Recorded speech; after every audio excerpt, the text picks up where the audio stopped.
புஷ்பா 2 படத்துல இருந்தும் இந்தியன் 2 படத்துல இருந்தும் செகண்ட் சிங்கிள்ஸ் ரிலீஸ் ஆயிருந்தது. இந்த ரெண்டு பாட்டும் எப்படி இருந்தது அப்படிங்கறத பத்தி தான் இந்த வீடியோல பார்க்க போறோம். வாங்க வீடியோக்குள்ள போலாம். அண்ட் முதல்ல நம்ம பாக்குறது புஷ்பா படத்தோட பாட்டு. புஷ்பா படத்தோட சாங் வந்து சூடான அப்படின்னு டைட்டில் வச்சிருந்தாங்க. இந்த பாட்டு பாத்தீங்கன்னா ஒரு கப்புள் சாங் அப்படிங்கறத ஆல்ரெடி அனௌன்ஸ் பண்ணியிருந்தாங்க. இந்த பாட்டை கேட்கறதுக்கு கண்டிப்பா சாமி பாட்டு மாதிரி இருக்கும் அப்படின்னு நான் எக்ஸ்பெக்ட் பண்ணியிருந்தேன். பட் இந்த பாட்டு கேட்கறதுக்கு கிட்டத்தட்ட ஒரு ஸ்ரீவல்லி சாங் ஃபீல் தான் எனக்கு கொடுத்தது. ஏன்னா அவ்வளோ மெலோடியா ஒரு மாதிரி பயங்கரமா இருந்தது. அண்ட் இந்த பாட்டுல நம்ம ஸ்ரேயா கோஷலோட அந்த மேஜிக்கான வாய்ஸ் பயங்கரமா இருந்தது. பாட்டுக்கு பின்னாடி இவங்க மியூசிக் போட்டிருக்காங்களா இல்ல இவங்க வாயிலேயே மியூசிக் போட்டிருக்காங்களா அப்படின்னு கேட்கிற அளவுக்கு இந்த பாட்டுல ஸ்ரேயா கோஷலோட வாய்ஸும் அவங்களோட அந்த பாடல்ல இருக்கிற ஏத்த இறக்கமும் நமக்கு காதுகளுக்கு அவ்வளவு இனிமையா பயங்கரமா இருக்கு.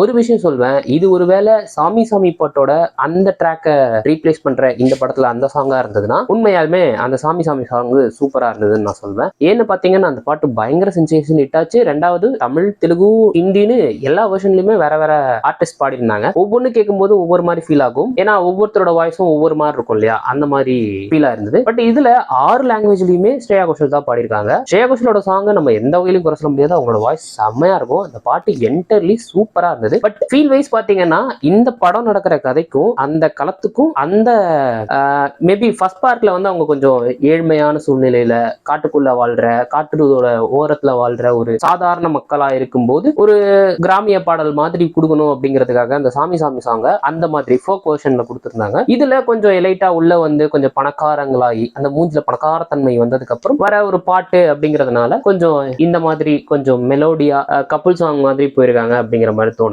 ஏன்னா அந்த படத்துல எல்லா பாட்டுமே கிட்டத்தட்ட ஒரு ஃபோக் டச் இருக்கும். அதே மாதிரி நாட்டுப்புற சம்பந்தப்பட்ட பாடல்கள் மாதிரி இருக்கும். இங்க வந்து ரொம்ப மெலோடியா பயங்கரமா வாசி தள்ளி வச்சிருக்காங்க அப்படிங்கிற மாதிரி தோணுச்சு. இன்ஃபேக்ட் அதுல ஸ்ரீவல்லி சாங் கிட்டத்தட்ட இந்த சாங் மாதிரி தான் பயங்கரமா ஒரு மாதிரி மெலோடியா எப்படி சொல்றது, கர்நாடிக் அண்ட் பாடல்களோட அந்த டேர்ம்ஸ் எல்லாம் சொல்லுவாங்க இல்லையா, கர்நாடிக், ஹிந்துஸ்தானி ஏதோ ஒரு ஃபீல், அந்த மாதிரி ஒரு ஃபீல்ல இருக்கும். அந்த மாதிரி தான் இந்த பாட்டும் இருக்கு.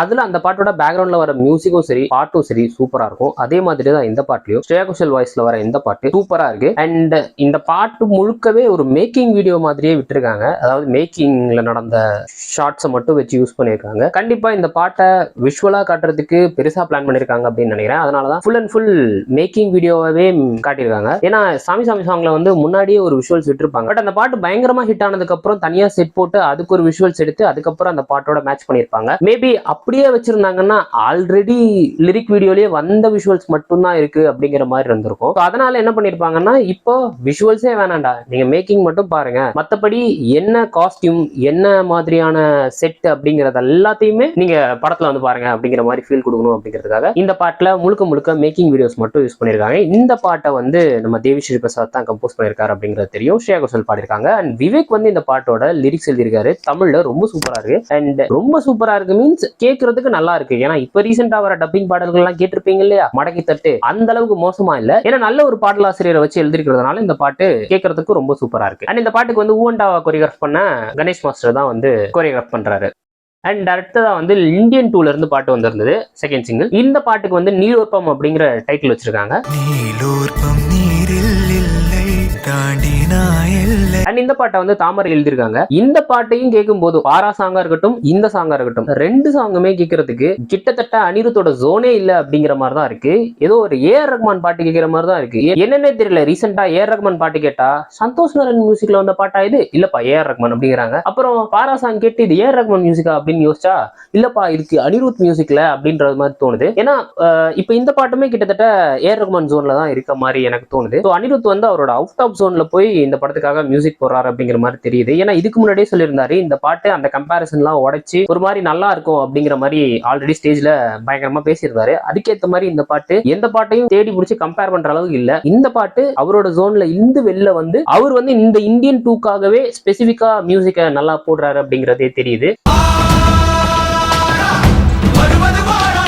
அதுக்கான மெனக்கடல் போடுறது இந்த பாட்டுகள் எல்லாத்துலயுமே எதிரொலிக்குது. அண்ட் கமெண்ட் செக்ஷன்ல போய் பாத்தீங்கன்னாலும் நம்ம ஆடியன்ஸுமே அப்படிதான் சொல்லி வச்சிருக்காங்க. யூஸ்வலா அனிருத் பாட்டுனாலே இந்த பாட்டா இருக்கும், அந்த பாட்டா இருக்கும், இதுக்கு முன்னாடி இந்த பாட்டை யாரெல்லாம் போய் கேட்டு வந்தீங்க அப்படிங்கிற மாதிரி தான் கமெண்ட்ஸ். ஆனா இந்த படத்துல இருந்து வெளியாகிற பாடல்கள்ல பாத்தீங்கன்னா அந்த முதல்ல வந்த கம்பேக் இண்டியன் சாங்கை தவிர அடுத்து வந்த பாராவா இருக்கட்டும், இப்ப வந்த நீலோற்பமா இருக்கட்டும், ரெண்டு பாட்டுலயுமே அனிருத்துக்கு வாழ்த்துக்கள் தான் அதிகமா வருது. அதாவது பாசிட்டிவ் ரெஸ்பான்ஸ் தான் அதிகமா இருக்கு. ஏன்னா பாடலாசிரியர்களுமே கரெக்டான ஒரு பாடலாசிரியர்கள் கூட வந்து அவர் கொலாப் பண்ணியிருக்காரு அப்படிங்கிறதுனால இந்த பாட்டுக்கு ஃபுல் ஆஃப் பாசிட்டிவ் ரெஸ்பான்ஸ் தான் வருது. அண்ட் இந்த பாட்டு கேட்கறதுக்கு எல்லா போர்ஷனுமே சூப்பரா இருக்கு, பேக்ரவுண்ட் மியூசிக்கும் நல்லா இருக்கு. அண்ட் கம்பேரிசனுக்கு சொல்லணும்னா இந்தியன் ஒன் வந்து நான் பார்த்திருக்கேன், அந்த படத்தோட எல்லா பாடல்களும் கேட்டிருக்கேன். ஆனா படம் வந்தப்போ அந்த பாட்டு எவ்வளவு சென்சேஷனலா போச்சு அப்படிங்கறதெல்லாம் எனக்கு தெரியாது. ஏன்னா அப்ப நான் பிறக்கவே கிடையாது. ஸோ அதுக்கப்புறமா லேட்டரான் தான் பிறந்தோம். பிறக்கும் போதெல்லாம் அந்த படம் பார்ப்போம், எப்ப டிவியில போட்டாலும் பார்ப்போம், பயங்கரமா இருக்கும். ஒரு மாதிரி எப்ப பார்த்தாலும் சலிக்காத படம் மாதிரி இருக்கும். பாட்டும் அப்படிதான் இருக்கும். ஆனா அப்ப அந்த பாட்டு எவ்வளவு பயங்கர சென்சேஷனல் ஹிட்னு நமக்கு தெரியாது. ஆனா படத்தோட பாட்டு பயங்கர ஹிட்ன்றது மட்டும் தான் தெரியுமே தவிர அந்த காலகட்டத்தில் நமக்கு இருந்திருந்தா தான் தெரிஞ்சிருக்கும் இந்த ஒவ்வொரு மொமெண்ட்டும் ஆடியன்ஸ் எப்படி ஃபீல் பண்ணாங்க, என்ஜாய் பண்ணாங்க, எந்த அளவுக்கு சீடிஸ் வித்தது அப்படிங்கறதெல்லாம் தெரியும். பட் அந்த டைம்ல நம்ம இல்லாதனால இப்ப அனிருத் போடுற பாட்டு எல்லாமே